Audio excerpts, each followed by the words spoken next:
আসসালামু আলাইকুম। Dream cooking থিয়েটারের আরও একটি পর্বে স্বাগত জানাচ্ছি। আজ আমি আপনাদের সাথে শুধুমাত্র আলু দিয়ে বিকেলের একটি দারুণ নাস্তা রেসিপি শেয়ার করেছি। এই ধরনের নাস্তাগুলো সাধারণত আমরা রেস্টুরেন্টে যেয়েই খেয়ে থাকি, তবে আজ থেকে আর রেস্টুরেন্টে যাওয়ার দরকার নেই। আপনারা খুব সহজভাবে বাড়িতে এই দারুণ মজার নাস্তাগুলো তৈরি করে নিতে পারবেন। চলুন তাহলে দেখি কি তৈরি করেছি। যেহেতু আলু দিয়ে নাস্তা তৈরি করছি, এর জন্য আমি আলু নিয়ে আলুগুলোকে ভালোভাবে ছিলে এখন আলুগুলোকে কেটে নিচ্ছি। আপনারা আপনাদের পরিমাণ মতো আলু নিয়ে নিতে পারেন। আমি আমার পরিমাণ মতো আলু নিয়েছি, সবগুলো আলুকে এভাবে কেটে নিলাম। এখন আমি এই আলুগুলোকে সিদ্ধ করে নিব, আর এর জন্য কড়াইতে পানি নিয়ে সব আলু দিয়ে দিচ্ছি আর আলুগুলোকে খুব ভালো করে সিদ্ধ করে নিয়ে আসছি। আমি আলুগুলোকে খুব ভালো করে সিদ্ধ করে নিয়েছি। আলুগুলো আমি একটা বোলের মধ্যে তুলে নিচ্ছি। সবগুলো আলুকে বোলের মধ্যে তুলে নিয়েছি। এখন আমি এই আলুগুলোকে ম্যাশ করে নিব। আলুগুলো একটু গরম থাকা অবস্থায় ম্যাশ করে নেবেন, তাহলে খুব দ্রুত ম্যাশ হয়ে যাবে। আপনারা চাইলে গ্রেটার দিয়েও গ্রেট করেও নিতে পারেন। আর আলুগুলো যদি আপনারা নরম অবস্থায় ম্যাশ করেন, তাহলে এরকম কাঁটা চামচ দিয়ে খুব সহজভাবে ম্যাশ করে নিতে পারবেন। আপনারা চাইলে ম্যাশার দিয়েও ভালোভাবে ম্যাশ করে নিতে পারেন। অবশ্যই খুব ভালো করে ম্যাশ করতে হবে, যাতে এর মধ্যে কোনো দানা দানা ভাব না থাকে। আর গরম অবস্থাতে যদি আলুটা ম্যাশ করে নেন, তাহলে আলুগুলো অনেক বেশি সফট থাকে, খুব দ্রুত ম্যাশ হয়ে যায়, এর মধ্যে কোনো দানা দানা ভাবও থাকে না। আমি খুব ভালো করে আলুটাকে ম্যাশ করে নিয়েছি।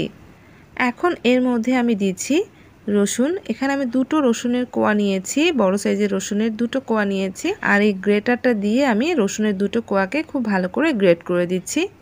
দুটো রসুনকেই আমি খুব ভালো করে গ্রেট করে দিয়ে দিয়েছি। এখন এর মধ্যে দিচ্ছি 1 চা চামচ চিলি ফ্লেক্স, এটা রোস্টেড চিলি ফ্লেক্স। আর দিচ্ছি ধনেপাতা কুচি বেশ অনেকটা পরিমাণে। শুকনো মরিচটাকে আমি শুকনো তাওয়ায় ভেজে গুঁড়ো করে নিয়েছি। দিচ্ছি আধা চা চামচ কালো গোলমরিচের গুঁড়া। আর দিচ্ছি লবণ 1 চা চামচের মতো।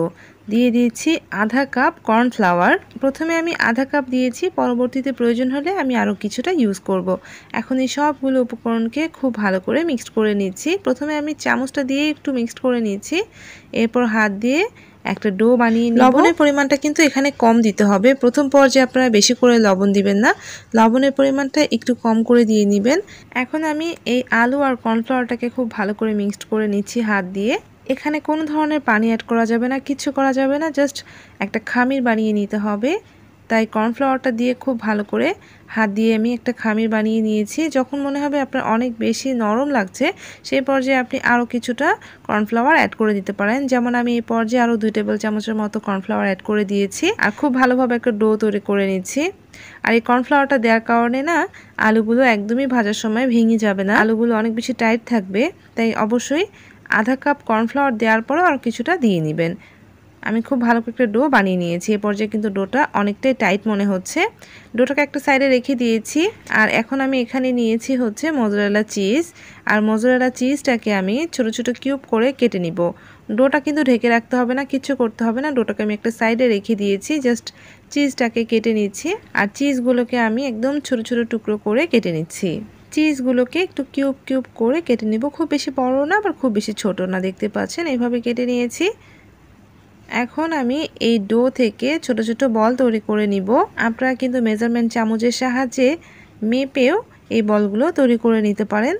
আমি হাত দিয়ে মেপে মেপে সবগুলো বল এভাবে রেডি করে নিয়েছি। আর এর মধ্যে থেকে একটা খামির নিয়ে এরকম একটা ছোট বাটির মতো তৈরি করে নিয়ে এখন ভিতরে একটা মোজারেলা চিজের কিউব ভরিয়ে দিয়েছি। তারপর হাত দিয়ে একটু গোল করে নিচ্ছি। যেহেতু অনেক সফট, তাই খুব জোরে জোরে গোল করা যাবে না, খুবই আলতো করে হাত দিয়ে গড়িয়ে নিলে গোল গোল বল হয়ে যায়। আর সেমভাবে আমি আরও একটা খামির নিলাম, এরপর এর ভিতরে আমি চিজ দিয়ে দিচ্ছি।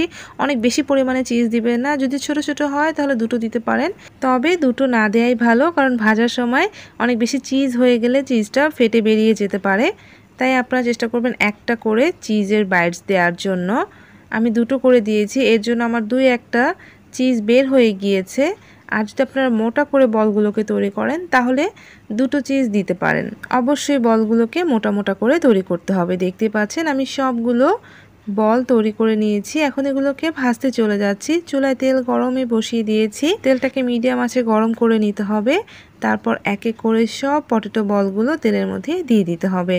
আপনারা চাইলে একদম ডুবো তেলেও ভেজে নিতে পারেন, তবে আমি একদম ডুবো তেলে ভাজলাম না, আমি অল্প তেলে চিজ বলগুলোকে ভেজে নিচ্ছি। আর খুবই সাবধানে এগুলোকে নাড়াচাড়া করতে হবে, কারণ পটেটো বলগুলো অনেক বেশি সফট থাকে, তাই খুবই সাবধানে নাড়াচাড়া করতে হবে। আর খুব সুন্দর একটা কালার আসা পর্যন্ত এগুলোকে ভেজে নিতে হবে, তবে অতিরিক্ত পরিমাণে ভাজা যাবে না, কারণ চিজ যখন বেশি রান্না হবে তখন কিন্তু চিজটা ভিতর থেকে ফেটে বেরিয়ে যেতে চাইবে অনেক বেশি গলে যাবার কারণে। তাই যখনই দেখবেন যে পটেটো বলগুলোর উপরটা ক্রিস্পি হয়েছে আর এরকম একটা সুন্দর কালার চলে এসেছে, সেই পর্যায়ে কিন্তু নামিয়ে নিতে হবে। আর এই পটেটো বলগুলোকে খুব বেশি নাড়াচাড়া করা যায় না, আলতো করে নেড়ে চেড়ে উপরটা ক্রিস্পি হওয়া পর্যন্ত আর সুন্দর একটা কালার হওয়া পর্যন্ত ভেজে নিতে হয়। ঠিক এভাবে ভেজে নিতে হয়। আর আমি এক এক করে সবগুলো বল ভেজে তুলে নিচ্ছি। সবগুলো পটেটো চিজ বল আমি একটা সার্ভিং ডিশে তুলে নিয়েছি। গরম গরম আপনাদের একটা ছিঁড়ো দেখাচ্ছি, দেখেন ভেতরটা কতটা চিজি হয়েছে। এটাতে একটু চিজ কম ছিল তাই হয়তো এমন লাগছে, বাট যেগুলোতে চিজ একটু বেশি রয়েছে সেগুলো কিন্তু অনেক বেশি স্টিকি হয়ে থাকে। আর এই পটেটো চিজ বলটা খেতেও খুবই মজা। আমি উপর দিয়ে একটু সস দিয়ে দিয়েছি, কারণ সস দিয়ে খেতে আরও বেশি মজা লাগে। তো পটেটো চিজ বল খাওয়ার জন্য আর রেস্টুরেন্টে যেতে হবে না, এভাবে বাড়িতে তৈরি করে দেখুন। রেস্টুরেন্টের থেকেও অনেক বেশি টেস্টি এই পটেটো চিজ বল। আশা করছি রেসিপিটা আপনাদের ভালো লাগবে, আপনারা বাসায় তৈরি করুন। আর ভালো লাগলে প্লিজ রেসিপিটাতে লাইক দিয়ে আমার চ্যানেলটাকে সাবস্ক্রাইব করে প্লিজ আমার সাথেই থাকবেন। সবাই ভালো থাকবেন। আল্লাহ হাফেজ।